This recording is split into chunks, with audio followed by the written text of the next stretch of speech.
Hi honey bees, welcome to Coffee Bee podcast. बात करेंगे madam और जनाब के बारे में। मैडम ने फाइनली अपनी जो है जेवर बाय अनेबल पीकेआई लॉन्च कर दिया है। अनेबल पीकेआई की वेबसाइट पे ही आपको जो है वो झुमके बहुत सारे मिल जाएंगे। सरप्राइजिंगली इतने बुरे नहीं हैं। अगर देखो जैसे दिख रहे हैं फोटो में, ऐसी ही जो है क्वालिटी बढ़िया सी मैडम दे रही है। तो इतनी भी ज़्यादा जितने कपड़ों में मैडम लूट रही है उतना नहीं लूट रही है झुमकों के उसमें। 350 450, बाकी नॉर्मल जो झुमके है उतनी प्राइस में तो मार्केट में भी मिल जाते हैं। दूसरा ये कि जो जैसे दिख रहे हैं फोटोग्राफ्स में, अगर वैसी ही सेम क्वालिटी मिल रही है तो इतना ज़्यादा नहीं लूट रही है मैडम। हाँ, डिज़ाइन इसीलिए अच्छी है क्योंकि मैडम ने सारी डिज़ाइन पिंटरेस्ट से और किसी और की जो है भाई उठाई है, नाम चिपका दिया है मैडम ने अपना। तो इसी वजह से जो है डिज़ाइन थोड़ी मतलब कुछ कुछ जो है उसकी मुझे अच्छी लगी, जैसे कि वो आराज जो है आराज ग्रीन स्टोन, आराज ब्लू स्टोन, आराज वाइट स्टोन, आराज ब्लैक स्टोन, तो वो झुमके अच्छे हैं। प्राइस थोड़ी ज़्यादा है बट फोटोग्राफ्स में तो बढ़िया दिख रहा है वो झुमके। तो जो लोग बड़े बड़े झुमके पहनने के शौकीन है उन लोगों के लिए ठीक ही है, मतलब इनके फैंस जो है भाई तो ठीक ही है। क्योंकि देखो क्या होता है कपड़ों के मामले में, तो ऐसा होता है कि जेन्युइनली वो ख़राब थे। अब जो चीज़ अच्छी है, अब एक ब्रांड के पीछे बहुत सारी मेहनत लगती है, उसने भी थोड़ी बहुत मेहनत तो करी ही होगी। तो उसमें खामा खा के मीन में एक निकालने, फॉल्ट ढूंढने, जस्ट बिकॉज मुझे वीडियो बनानी है उसको क्रिटिसाइज करना, ये तो गलत बात हो जाएगी।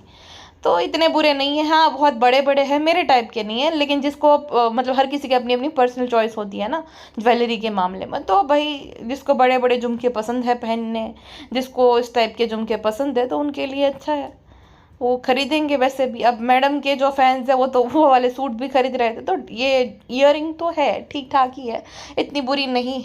यस गाइस, सारे ही जो है ईयरिंग सोल्ड आउट हो गई है। वापस से मैं नई जो है डिज़ाइंस ढूंढूंगी पिंटरेस्ट पे और भी कलेक्शन लाऊंगी। जैसे कि आप सब लोगों को पता ही होगा कि मेरी डिज़ाइंस जो है आप लोगों को बहुत पसंद आई, इसके लिए बहुत बहुत बहुत ज़्यादा थैंक यू। हालांकि मैं जानबूझ के थोड़ी सी ही जो है लिमिटेड स्टॉक लाती हूँ और फिर जो है ऐसा दिखाती हूँ कि सोल्ड आउट हो गया। इतना प्यार किया लोगों ने, लाखों की मात्रा में लोगों ने खरीदा guys. Thank you so much. आप सबके प्यार और सपोर्ट के लिए बहुत बहुत दिल से शुक्रिया गाइस। चलो मैडम के ये कलेक्शन को छोड़ो, एक बात आपने अगर नोटिस की हो तो पिज़्ज़ा का इंस्टा पेज बना है, 28,000 समथिंग फॉलोअर्स उसके हो गए इंस्टाग्राम पे। और मुझे तो देखो पिज़्ज़ा के लिए तो खुशी होती है क्योंकि भले वो है भालू अपी ने और इन सब लोगों ने उसको ब्रेन वॉश किया, उसके पेरेंट्स ने उसके साथ जो भी मतलब गलत ही किया एक तरीके से। तो भाई अगर उसका इंस्टा पेज जो है ग्रो होता है और उसके अंदर थोड़ा कॉन्फिडेंस आता है, वो खुद के अपने पैरों पे खड़ी हो जाती है, तो बहुत अच्छी बात है। हाँ, पिज्ज़ा से कोई दिक्कत नहीं है। भालू और ये सब लोग प्रॉब्लमेटिक है, पिज्ज़ा को तो ब्रेन वॉश कर दिया है। और पिज्ज़ा को वही जैसे जनाब को ये लोग चढ़ाते बढ़ाते रहते हैं ना कि जनाब जो है बहुत अच्छा एक्टर है, जनाब ये जनाब वो, चने के झाड़ पे चढ़ाते हैं, सेम वो पिज्ज़ा को ये लोग ना बेवकूफ़ बनाते रहते हैं कि भाई वो बच्ची है, इसीलिए वो अभी भी वो बबल में जी रही कि वो बच्ची है। हालांकि वो 20 साल की हो गई है, लेकिन उस तरीके से वो बिहेव नहीं करती है, वो बच्चों की तरह ही बिहेव करती है। अगर आप पिज्ज़ा की जो है फॉलोइंग लिस्ट चेक करोगे ना, तो उसमें जनाब और मैडम दोनों को फॉलो करती है, गुटकी और गुटके को फॉलो करती है, और रूहान और हैदर को फॉलो करती है। और दोनों की ही जो ब्रांड है यानी कि अनेबल पीकेआई और खुशामदीद, ये सब जो है 8 टोटल अकाउंट को फॉलो करती है। मेरे मन में विचार आता है कि क्या उसकी कोई दोस्त नहीं होगी, क्या उनके पिताजी की साइड के कोई रिश्तेदार नहीं है, मतलब उनके कोई रिश्तेदार या दोस्त या कोई भी ऐसा नहीं है जिसको वो फॉलो करे। सिर्फ 8 लोगों को ही फॉलो करना है, और उसमें भी जनाब मैडम तो उसको फॉलो बैक करते भी नहीं है। जनाब और मैडम ने एक बार भी अपने ब्लॉग में भी मेंशन नहीं किया और ना ही इंस्टाग्राम पे स्टोरी लगाई कि पिज्ज़ा का ये नया अकाउंट है। मतलब ये दोनों को बहुत ज़्यादा इनसिक्योरिटी होती है, ये चाहते हैं कि भाई भालू तो इनके हाथ से निकल गई लेकिन ये हमेशा इनके हाथ के नीचे ही रहे, नान और पिज्ज़ा। हाँ, जनाब ये कहते हैं कि नान को मैं एक्टर बनाऊंगा, नान को जो है मैं चाहता हूँ कि वो कुछ टीवी में करे। तो वो 16 साल का तो हो गया है ऑलमोस्ट, कब वो एक्टिंग क्लासेस ज्वाइन करेगा, कब वो मतलब कुछ करेगा। एक्टर बनने के लिए भी थोड़ी बहुत तो फेस वैल्यू पहले बनानी पड़ती है ना, और आज के समय पे अगर फेस वैल्यू बनानी है तो उसके लिए सोशल मीडिया से बेहतर कोई प्लेस हो ही नहीं सकता है। मतलब सोशल मीडिया पे जब कोई अपनी फेस वैल्यू बनाता है तो उसके बाद उसको जो है बहुत सारे शोज मिलते हैं। या तो रियलिटी शोज मिलते हैं, जैसे कि एलविश यादव, फुकरा इंसान, मनीषा रानी, ये सब लोग काम कर रहे हैं ना, इन सबको काम मिला, मुनव्वर फारूकी, ये सब लोग जो है सोशल मीडिया से ही इन्होंने अपना नाम कमाया, देन जो है टीवी शोज कर रहे हैं। तो सोशल मीडिया फेम जो है उसका इस्तेमाल करके ही तो वो टीवी में काम मिलता है। हालांकि जनाब नहीं यूटिलाइज कर पाई, ये बात अलग है, बट अगर नान अपना इंस्टाग्राम पेज बनाएगा या तो सोशल मीडिया पे थोड़ा बहुत वो करेगा कुछ काम, कैमरा फेस करेगा, अगर उसे एक्टर बनना है तो, अभी तो हालांकि उसकी पढ़ाई लिखाई की उम्र है, बट साइड में ये सब भी करते हैं ना। मतलब मैं ये कहती हूँ कि फ्री में भालू आपी के ब्लॉग का जो कंटेंट बन रहा है 5 साल से, क्या ही फायदा हुआ। हाँ, उससे अच्छा तो भाई वो कुछ या तो थिएटर ज्वाइन कर ले अगर एक्टर बनना है तो। मतलब अपने टाइम को अच्छी जगह पे यूटिलाइज करें ना, भालू अपी के कंटेंट बनने के से तो अच्छा ही है, हर रोज मॉल जाने तो अच्छा ही है। कॉलेज से आया नहीं कि तुरंत ही जो है कहीं ना कहीं ये लोग घूमने जाते हैं तो उसके साथ साथ चला जाता है, तो अच्छी जगह पे टाइम को इन्वेस्ट करे वो। लेकिन जनाब मैडम को फर्नीचर खरीदने से फुर्सत मिलेगी तब जाके तो सोचेंगे। जनाब इतने आलसी है कि वो अपने करियर का नहीं सोच रहे तो नान के करियर का तो क्या ही सोचेंगे। दिन भर बस सो जाएंगे, सोना रहना है, फिर उनका वजन बढ़ जाता है, फिर जो है जिम जाना रहता है, फिर जो है ये बोलना कि भाई मेरा वजन बढ़ गया, मुझे अब डाइटिंग करनी है, बस इसी में जो है जनाब अपना टाइम वेस्ट करते रहते हैं। और कहीं घूमने जाएंगे तो फिर थकान उतारनी रहती है जनाब को 4-5 दिन तो, कि हम थक गए घूम कर आए इसीलिए। तो मुझे ऐसा लगता है कि जो जनाब ने पिज्ज़ा और नान को पूछा था ना कि तुम दोनों को अपना इंस्टा पेज बनाना है कि नहीं, तो वहाँ पे उन लोगों ने डर के मारे मना कर दिया थे, स्पेशली पिज्ज़ा ने। और जनाब ने ये बोला था कि कुछ ज़रूरत भी क्या है इन दोनों को पिज्ज़ा और नान को जो है इंस्टाग्राम पेज बनाने की। हालांकि जनाब के खुद के 2 साल के बेटे को ज़रूरत है इंस्टाग्राम बनाने की, लेकिन रिहान जो कि 16 साल का टीनेजर है उसको कोई ज़रूरत नहीं, वो क्या ही करेगा इंस्टाग्राम बनाकर। तो जनाब का ऐसा मानना था, लेकिन रिजा का जो है अकाउंट बना दिया सबा ने। अब जनाब को जो है तकलीफ हो गई कि भाई जब मैंने पूछा तो मना कर दिया, और सबा के सामने जो है दोनों माँ बेटी ने बोल दिया कि उसको इंस्टा पेज बनाना है। तो अगर रिहान को भी पूछा जाए कि उसको जो है इंस्टाग्राम पेज बनाना है तो वो मना नहीं करेगा, वो जनाब के डर से, क्योंकि जनाब ने ऑलरेडी बता दिया था ना कि इनको क्या ही ज़रूरत है, तो वो बेचारे क्या बोलेंगे, डर के मारे उसने मना कर दिया। लेकिन अगर उसको पूछा जाए, और देखना ये रिजा के अगर अच्छे खासे फॉलोअर्स हो गए तो वो भी अपना इंस्टा पेज ज़रूर से बनाएगा, और बनाना भी चाहिए भाई आज के टाइम पे। हाँ, जब उसके बेटे का इंस्टाग्राम पेज है तो तुम्हारा तो होना ही चाहिए, क्यों नहीं होना चाहिए। और आज के समय पे भाई किसका इंस्टाग्राम पेज नहीं होता है, ये क्या जनाब की जो है थिंकिंग है कि क्या ही ज़रूरत है। जनाब अच्छा, जनाब से याद आया, जनाब का व्लॉग मैंने देखा, ये दोनों घर का फर्नीचर खरीदने में ही पूरी ज़िंदगी निकाल देंगे। अब जो ये सोफ़े लाए थे कुछ महीनों पहले, इन्होंने सोफ़े बदले थे ये बोलकर कि भाई घर के लुक के हिसाब से जा नहीं रहे हैं, तो उन्होंने सोफ़े बदल दिए थे, गंदे से दिखने वाले ब्लू कलर के वो सोफ़े ले आए थे, बहुत ही बेकार लग रहे थे। सॉरी, उस पर ना इन्होंने कवर लगाया था कि घर को जो है एकदम रॉयल लुक मिलेगा ऐसा सोच के, लेकिन बहुत ही भद्दा लग रहा था वो। अब इनका ना हर रोज़ का हो गया जियो मॉल जाने का, तो वो वेस्ट एल्म के फर्नीचर स्टोर में जो है देखते हैं सोफ़ा। अब इनका कोई प्लान नहीं था सोफ़ा खरीदने का, लेकिन सोचो कितना पैसा है यूट्यूब का कि भाई कैजुअली जो है डिसाइड कर लिया कि ये वाला सोफ़ा तो हमें जो है अपने घर पे लाना पड़ेगा। और हमेशा का इनका देखना, ये जो सोफ़ा लिया है ना अभी 3.5 लाख का है ऑलमोस्ट, और वो भी वाइट कलर का। अब देखो जो पिछले सोफे थे उन पे ब्लू कलर इसीलिए लगाया दिया गया था बिकॉज बहुत गंदे हो गए थे, बहुत मैले हो गए थे। इनकी अम्मी के घर पे भी वाइट सोफ़ा था तो उसे बदलना पड़ा था, नीला सोफ़ा लगाना पड़ा था क्योंकि बहुत गंदा हो गया था। एक तो मैडम नहाती नहीं है, मैडम 8-8 दिन तक नहाती नहीं है, ना ही वो बाल धोती है, तो मैडम जब उस पर बैठेंगी तो वो डर्टी हो जाएगा। दूसरा, इनके घर पे छोटा बच्चा है यानी कि रू बेबी, ठीक है, तो रू बेबी जो है अभी वो पेन से या कैसे कहीं से लिखता रहता है तो वो डर्टी हो ही जाएगा। फिर जो है कुछ महीने बाद वापस से कहीं और जाएंगे और वहाँ का जो है पसंद आ जाएगा और इसको बदल देंगे। और जनाब मैडम बोल रहे थे कि पैसों का बंदोबस्त करना पड़ता है। आपके लिए क्या बंदोबस्त जनाब? आपके लिए तो एक पेड प्रमोशन वाली बात है, इससे ज़्यादा पैसा आप कमा लेंगे पेड प्रमोशन से ही, आपने कर भी दिया। मैं वही सोच रही थी कि ये जो आलसी जनाब है अचानक से इतने रेगुलरली ब्लॉग कैसे डालने लग गए? सोफे के लिए पैसा जमा करना था क्या? मिडिल क्लास के साथ रिलेट करने के लिए कुछ भी बोलते हैं ये दोनों भाई बहन। आप कोई मिडिल क्लास हो नहीं जो आपको जो है जमा करना पड़ेगा इतना पैसा। और मिडिल क्लास लोग ऐसे जो है सोफे पे खर्चा भी नहीं करेंगे मेरे हिसाब से, 3.5 लाख के सोफे पे। खैर मैडम कहती है कि ये जो है सोफ़ा एक इन्वेस्टमेंट है, तो सोच समझ कर हमें जो है करना पड़ता है। जनाब ने बोला कि सब लोग ऐसा बोल रहे थे कि तुम लोग फेंक रहे हो, तुम कोई सोफ़ा नहीं लेने वाले हो, तुमने बड़ी बड़ी फेंक दी, खाली वीडियो बनाना था इसीलिए बोल दिया, हालांकि तुम कोई सोफ़ा वोफ़ा ले नहीं रहे। जनाब कोई नहीं बोलता, आप खुद से खुद को बोल देते हो, आपको बात बतानी रहती है, इसलिए आप जो है ना हमेशा का आपका रह गया कि भाई बहुत सारे आप में से लोग बोल रहे थे कि कब जो है मैडम का नया कलेक्शन आने वाला है। बहुत लोग जो है आप में से बोल रहे थे कि ये कब होगा वो कब होगा।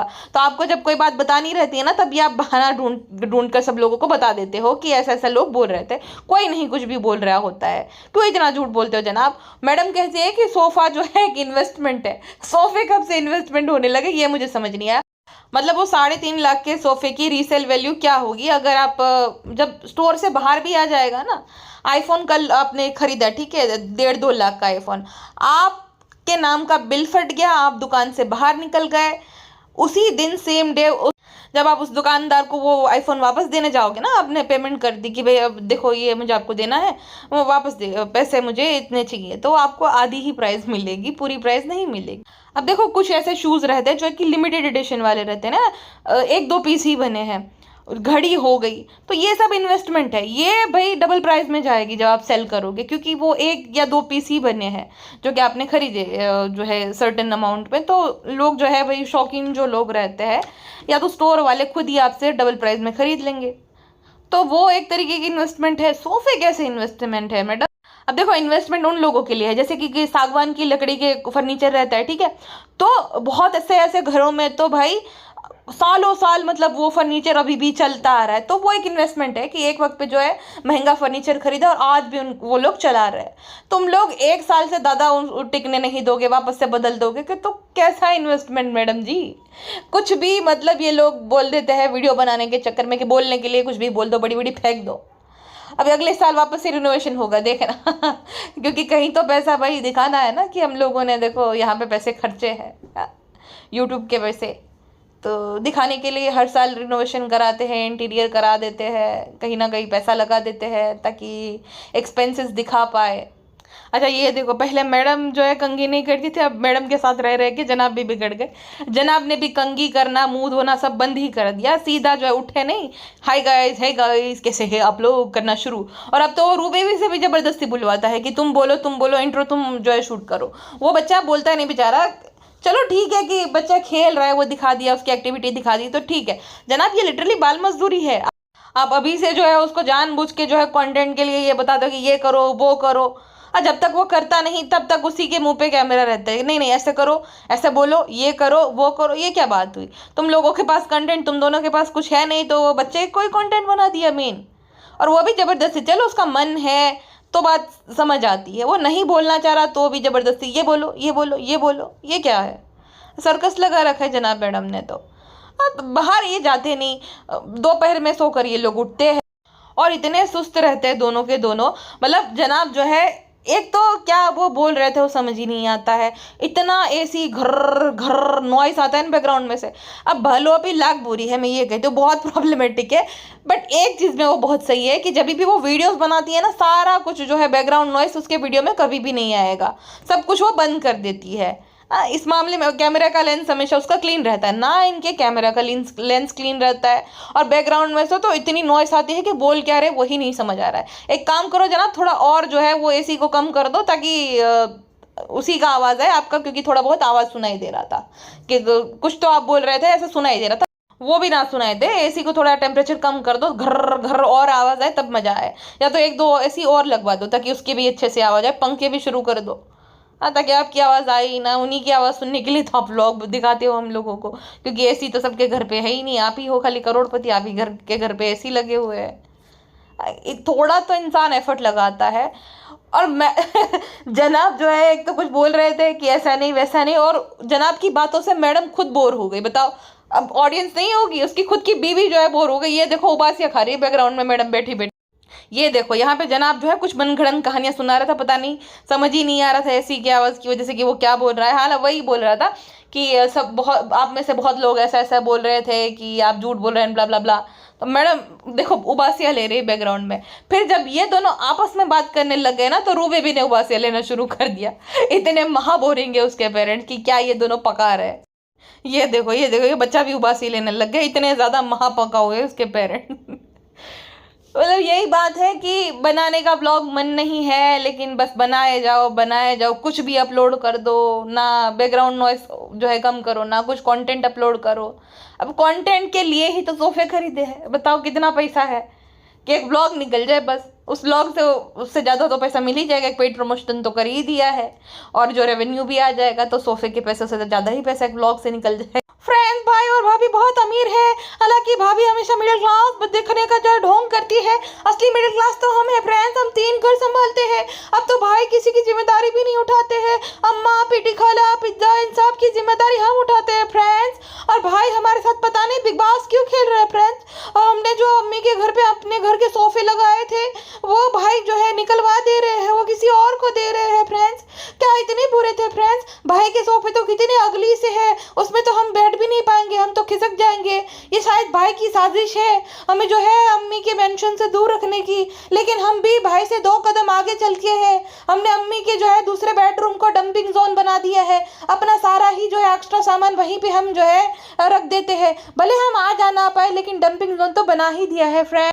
और फ्रेंड्स, भाई हमारे साथ अगर बिग बॉस खेलना चाहते हैं तो ठीक है, यही सही, हम भी खेलेंगे भाई के साथ बिग बॉस बाहर, और फिर जो है वापस से वो स्टोरी शेयर करने लग जाएंगे कि रिश्ते जो है वो के साथ बदल जाते हैं। हालांकि फ्रेंड्स, हमने जो है भाभी को शेयर करते हुए एक इंस्टा और रील अपलोड कर दी है। भाभी इतने महंगे महंगे सूट बेचती है फ्रेंड्स, 4-5 हज़ार में। आपने देखा न्यू मॉमी के लिए, देखो आप चाहे 2XL हो, 3XL हो, 4XL हो, 5XL हो, 1000 के अंदर आपको सूट मिल जाएगा फ्रेंड्स। तो हमने जो प्रमाण किया है उसी से खरीदा करिए, बस ज़्यादा महंगे सूट खरीदने की कोई ज़रूरत नहीं है, क्योंकि हमारी तरह आप लोग भी मिडिल क्लास हो, हम सब लोग जो है 3.5 लाख के सोफे अफोर्ड नहीं कर सकते हैं फ्रेंड्स, हम समझ सकते हैं, इसलिए आप सबका सोचकर हमने वो प्रमोशन किया है फ्रेंड्स। उसी के पेज से जो है सूट खरीदा करो फ्रेंड्स। ओके फ्रेंड्स, उठाओ, हमें वीडियो कराना है, और कहीं भाई जो है हमारे साथ कोलैबोरेशन करने की रिक्वेस्ट ना भेज दे, क्योंकि भाई और भाभी के व्यूज़ आजकल आ ही नहीं रहे, लेकिन हम तो बहाना मार देंगे, बहाना दे देंगे भाई को कि भाई आप इतने बड़े सेलिब्रिटी हो, हमें तो देखो कितनी गालियां पड़ रही है भाई, आपको भी गालियां पड़ेगी भाई, हमारे साथ कोलैब मत करो भाई, आपका भी डाउनफॉल शुरू हो जाएगा। भाई को चूरन दे देंगे, हम बिल्कुल भी अपना फायदा नहीं उठा देते थे किसी को। लेकिन फ्रेंड्स, अगर भाई ने अम्मी को हमारे व्लॉग में आने से मना कर दिया, तो फिर तो हमें मजबूरन कोलैब करना ही पड़ेगा। या अल्लाह, भाई के दिमाग में ये आइडिया ना आए, कहीं भाई हमको कोलैब रिक्वेस्ट ना भेज दे, घबराहट होती है। ओके फ्रेंड्स, उठाटू, हमें मॉल घूमने जाना है हादर को लेकर, क्योंकि अब बहुत टाइम से बच्चों का बहुत मन था, हमारा मन नहीं था, हमने तो बहुत मना किया, लेकिन पिज्ज़ा और नान का मन है, तो बच्चे की जिद के आगे तो हमें झुकना ही पड़ेगा। Okay friends, टाटू। फिलहाल के लिए बस इतना ही, मिलते हैं नेक्स्ट पॉडकास्ट में, अपना ध्यान रखिएगा, bye bye. And when I am saying अपना ध्यान रखिएगा, I genuinely mean it, okay.